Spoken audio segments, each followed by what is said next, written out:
Be me, 34, emergency department physician at a major hospital, past 10 years, spent constructing the exact life progressive feminism said would fulfill me. Condos paid off, lease a German luxury car, hit Europe twice annually on my saved paid time off, sit on hospital board committees, published in medical journals, respected by colleagues. Have always prided myself on being completely self-sufficient, never needed anyone for anything.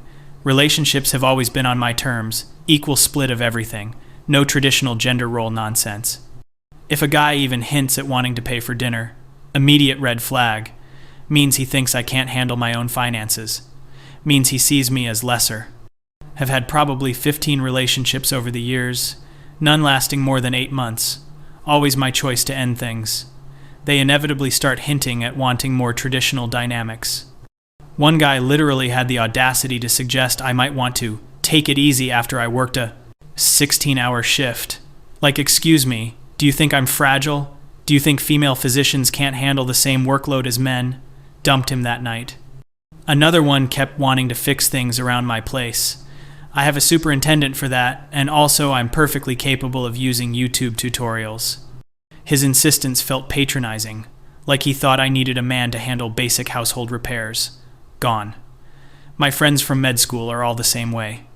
We meet for wine every Thursday and discuss our careers, our achievements, our independence. None of us are married. A few have kids via sperm donors. We've built lives that don't require male validation or presence. Then last year I meet Michael at a hospital fundraiser. He's a wildlife veterinarian, works with a conservation organization. Immediately, I'm intrigued because it's an unusual field. He clearly cares about important issues. He's attractive, well-spoken, seems progressive. We start dating. First few months are great. He never tries to pay for everything. We split things equitably. He respects my career, doesn't get intimidated when I talk about my work. Doesn't make weird comments about me being a doctor like some men do. You know the type, wow, you must be really smart, in that condescending tone. Or worse, I bet you're too busy for a relationship. Michael seems different. He has his own life, his own career he's passionate about.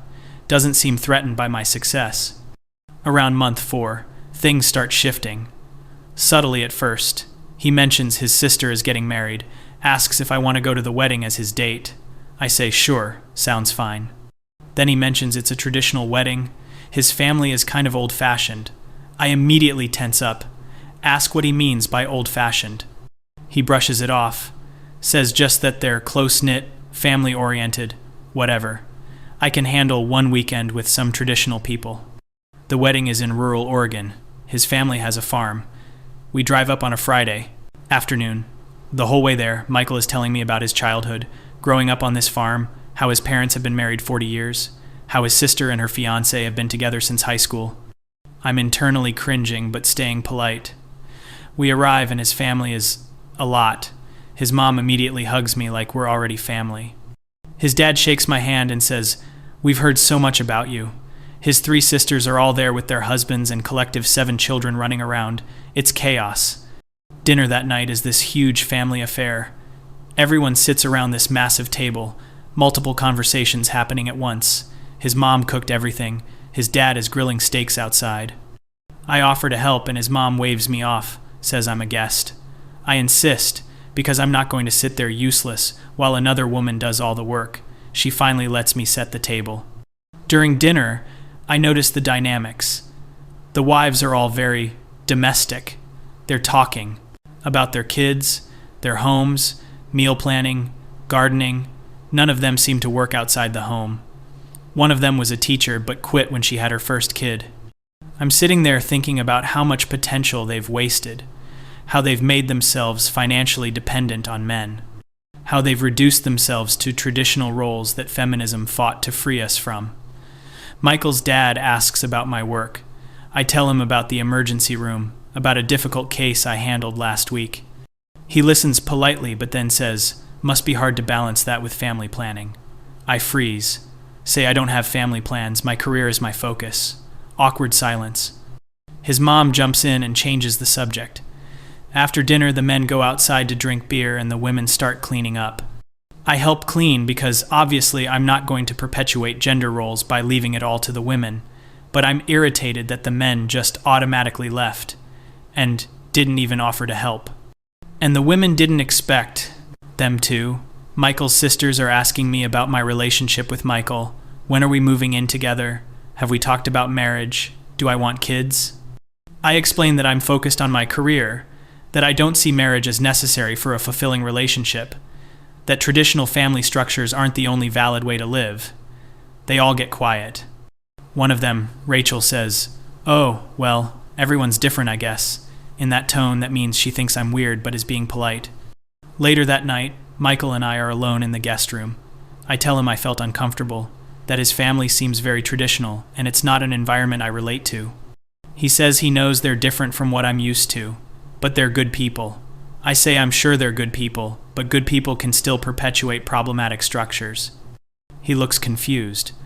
I explain that the gender dynamics in his family are regressive, that his sisters have sacrificed their independence and potential, that the expectation for women to be homemakers while men avoid domestic labor is exactly what's wrong with society. Michael is quiet for a long time. Then he says, "My sisters are happy." I say happiness under patriarchy isn't real happiness. It's just women being conditioned to accept less. He says I sound like I think I'm better than them. I say I don't think I'm better. I think I'm more aware. There's a difference. He drops it, but the tension is there. The wedding the next day is beautiful. I'll give them that. Very traditional ceremony. The bride's father walks her down the aisle. Vows include the bride promising to honor and cherish, the groom promising to protect and provide. I'm internally rolling my eyes. At the reception, I'm seated with Michael's family. His sisters are all talking about how beautiful the ceremony was, how romantic the vows were. I mention that I found the gendered language in the vows a bit outdated. Rachel asks what I mean. I explain that the idea of a man providing and protecting implies the woman is incapable of providing for or protecting herself, that it creates an inherent power imbalance in the relationship. His youngest sister Emma says, "I don't think it's about power, it's about roles that complement each other." I say complementary roles based on gender are inherently limiting, that they assume men and women have fundamentally different capabilities. Emma says, "Well, we do though, don't we? Like biologically?" I say, biological differences don't necessitate social role differences, that the idea that women are naturally more nurturing or domestic is a social construct. Rachel cuts in and says, "Look, I don't know about all that, but I love being a mom and I love taking care of my home. My husband works hard so I don't have to, and I work hard so he comes home to a peaceful house and healthy kids. We're a team." I say, "But you're economically dependent on him. Don't you see how that's dangerous? What if something happens to him? What if he decides to leave?" She looks actually offended now. "He's not going to leave. We're married. We made vows." I say, "Statistically, divorce rates are high. You should protect yourself." Emma says, "You know what I think? I think you're so obsessed with protecting yourself that you can't imagine actually trusting someone." Direct hit. I'm actually taken aback. I say trust is fine, but blind dependence is different. His oldest sister, Margaret, who's been quiet, finally speaks up. "You know what's funny? You think we're trapped, but you seem pretty unhappy for someone who's so free." I'm about to respond when Michael appears and suggests we get some air. We walk outside and he's clearly upset. Says I was rude to his sisters. I say I was just having a conversation, expressing my views. He says I was condescending and judgmental.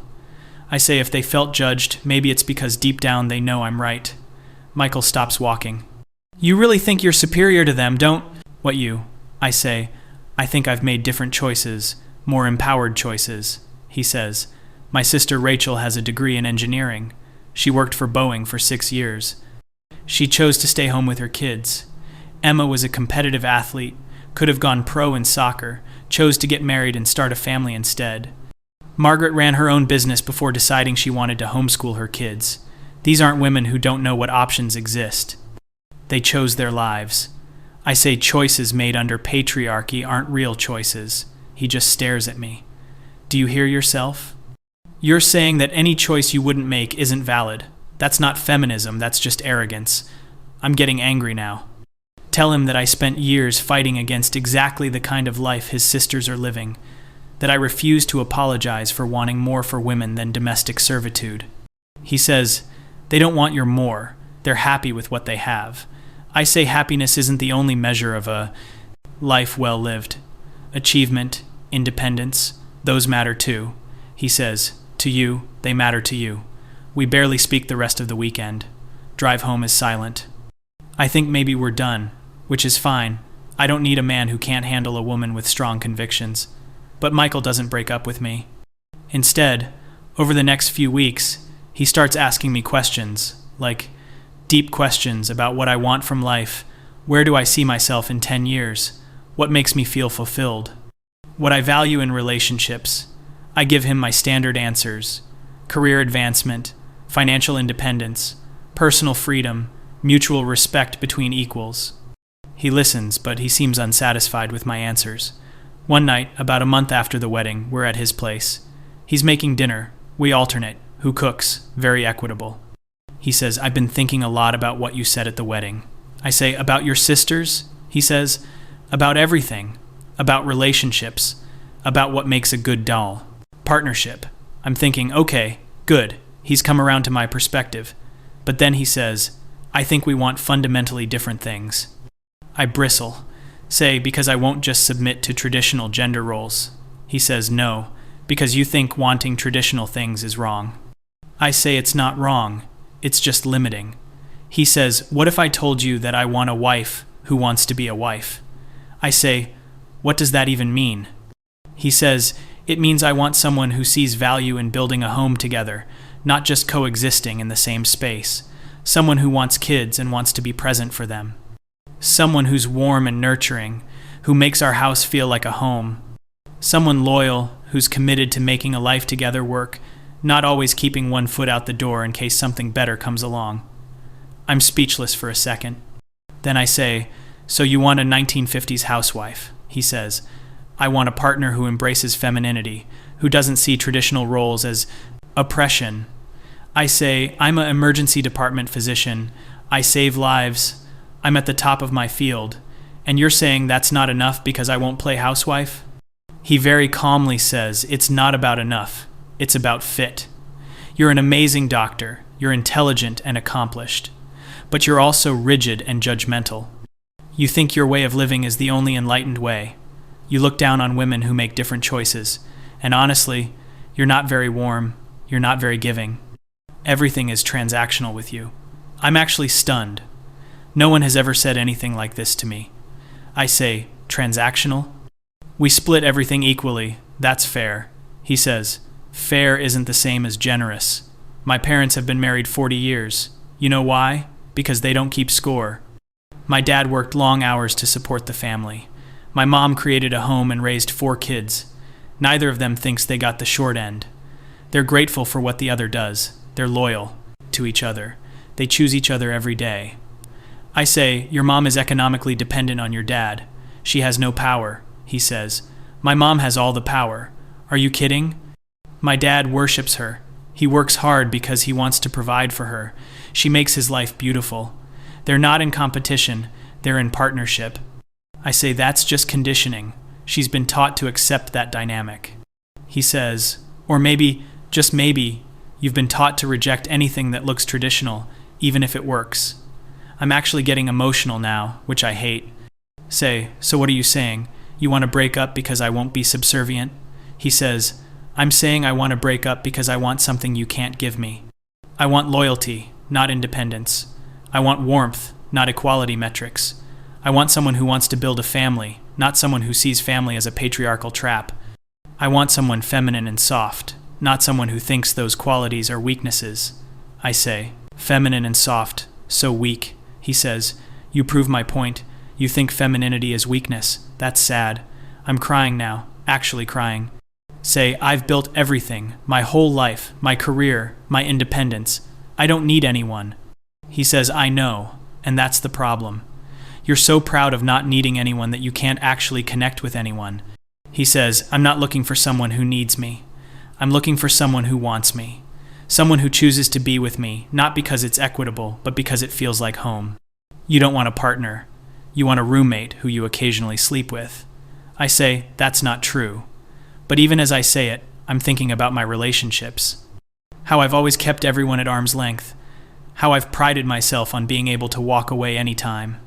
How I've never let anyone really in because that would be vulnerable, and vulnerability is weakness. Michael says, I'm going to marry someone like my sisters, someone who wants what they have, someone who sees value in creating a home, raising kids, being a wife, not because she has to, but because she wants to. Someone loyal and feminine and warm. Someone who balances me out instead of competing with me. I say, so you're just going to find some submissive woman who will give up her dreams. He says, I'm going to find someone whose dream is to have a family and a husband who adores her. Just because that's not your dream doesn't make it invalid. I don't know what to say. I want to argue, but I'm tired. Tired of always arguing, always proving, always defending. I leave, cry the whole drive home, call my Thursday wine friend Sarah, tell her everything. Expect her to validate me, tell me Michael is a sexist asshole. But she's quiet. Then she says, honestly? He kind of has a point. I say, what? She says, we're all alone, all of us. We've built these amazing careers and we're all alone. I'm 36. I want kids. I want a husband, but I've spent so long being independent that I don't know how to be anything else. I go on dates and men can sense it, that I'm not really open, that I'm interviewing them like a job candidate. I'm exhausted. I say, but we're successful, we're accomplished. She says, I know, and I'm grateful for that, but sometimes I wonder if we've been so focused on not being our mothers that we've rejected everything they had that was actually good. My mom has been married 38 years. She's happy. She has grandkids she adores. She has a partner who would do anything for her. What do I have? A nice apartment and a good job, and no one to come home to. I'm crying again. Say, I don't know how to be what he wants. She says, maybe that's okay. Maybe you don't have to be. But maybe he's right that you shouldn't judge women who are. We hang up. I spend the next few weeks in this weird fog, going through motions at work, coming home to my empty condo. It's immaculate, everything in its place, no one to mess it up, no one to share it with.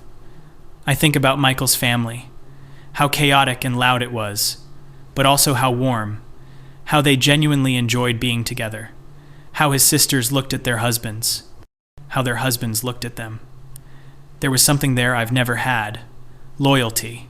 Real, deep, chosen loyalty. Not splitting the check, not taking turns cooking. But actual partnership where you don't keep score because you're on the same team. I think about my own relationships, how I've always had an exit strategy. Always kept my finances separate. Smart, I tell myself. Always maintained my own social circles. Independent, I tell myself. Always been ready to leave. If things didn't meet my standards, high standards, I tell myself. But really, I've just been terrified. Terrified of needing someone. Terrified of being vulnerable. Terrified of being my mother, who depended on my father and then fell apart when he had an affair. I built my whole identity in opposition to her. Never depend on a man. Never need anyone. Never be vulnerable. And I'm not my mother. But I'm also alone. Completely, utterly alone. I see Michael one more time, to exchange stuff we'd left at each other's places. He's cordial, kind even. I ask if he's seeing anyone. He says he's been on a few dates. I feel a stab of something. Jealousy, loss. I say, I hope you find what you're looking for. And I mean it. He says, I hope you do too. I say, what if what I'm looking for doesn't exist? He says, what if you're looking for the wrong thing? I don't have an answer. 6 months later, I hear through mutual friends that Michael is engaged to a kindergarten teacher. She wants a big family. They're already talking about her, maybe staying home once kids come. I stalk her Instagram. Pathetic, I know. She's pretty, feminine, posts pictures of baking and hiking, and her and Michael looking happy, genuinely happy. Not splitting the check happy, not taking turns cooking happy, but that deep, secure, loyal happiness. I'm sitting in my condo, looking at her pictures. I'm 35 now, top of my field, financially independent, accomplished, and so alone. My Thursday wine friends are the same. We still meet, but the conversations have gotten sadder, less about achievements, more about dating apps and failed relationships. One of them started seeing a therapist for commitment issues. Another is considering freezing her eggs. We don't talk about it directly, but we all feel it. That maybe we were sold a bill of goods. That we could have it all. Career and family and independence and partnership. But really, you have to choose. And we chose. And now we're living with that choice. I think about Michael saying, "I'm not warm, not giving. Everything is transactional." I hate that he's right. But he is.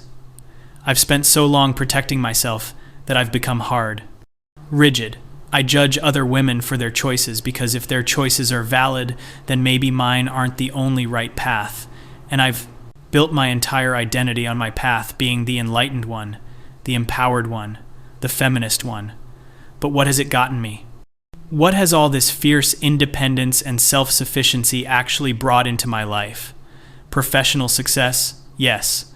Financial security? Yes.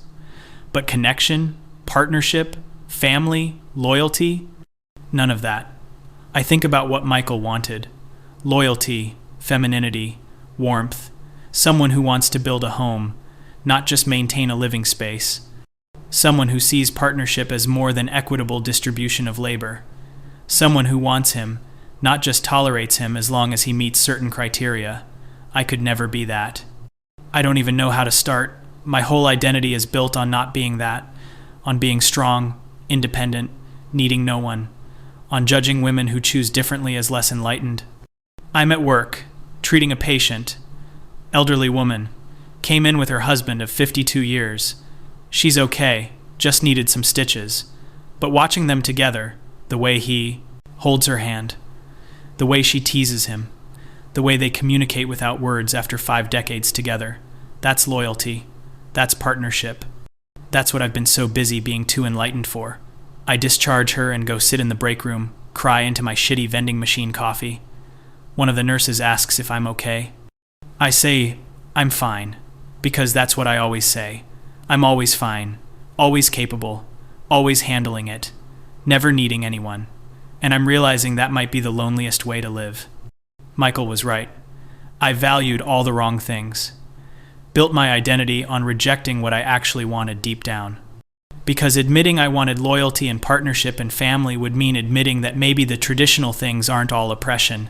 Maybe some of them are just human, or just wanting to be chosen. Wanting to belong to someone who belongs to you. Wanting to build something together that's more than the sum of its parts. But I can't admit that because my whole identity, my whole framework for understanding the world is built on those things being patriarchal traps, so I'm stuck. Too proud to change. Too aware to be happy with what I have. Too rigid to become what anyone would want to build a life with. I'm exactly what I wanted to be, and it's not enough. It was never going to be enough, because I built a life, but not a home. Achieved success, but not connection. Proved I don't need anyone. And now I'm living with that proof, every single day, alone.